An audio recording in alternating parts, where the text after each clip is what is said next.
Dollars meant for the sick, the poor, and victims of terror attacks. Tonight, a rabbi in Brooklyn is accused of stealing that money in a fake charity scam. CBS 2 investigative reporter Tamara Leitner has more.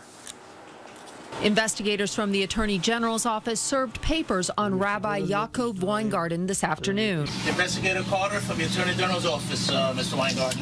The ultra-Orthodox rabbi is accused of stealing, quote, hundreds of thousands, if not millions of dollars, unquote, that were supposed to go to various charities that help needy Israelis. Court records show the money was meant for cancer victims, the sick, the poor, terror attack survivors, and emergency medical services in Israel.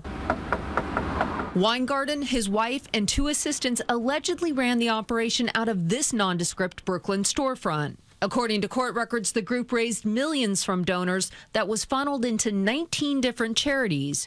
From 2007 to 2013, more than $2 million was withdrawn from these charity bank accounts.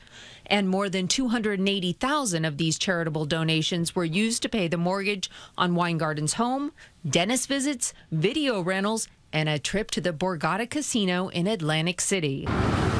Okay. Members of the heavily Orthodox Brooklyn neighborhood where Weingarten lives and works had little to say about the allegations. And back at his home, all right, can we see you? Weingarten himself refused to open the door for us and for the investigators from the Attorney General's office. I am from the Attorney General's office. The news people are not with me.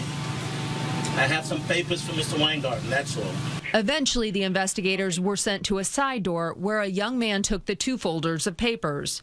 The Attorney General's office has not said whether there will be criminal charges filed against Weingarten, his wife, or business partners. You guys know there's an ongoing investigation.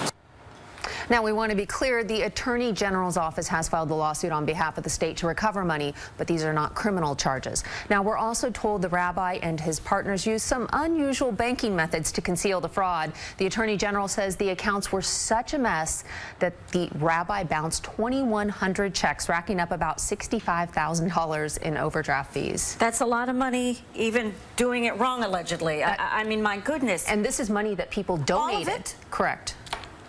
With good intentions. Right. With good intentions. Right. Tammy, thank you. I know you'll follow up on what's next in this case. Absolutely.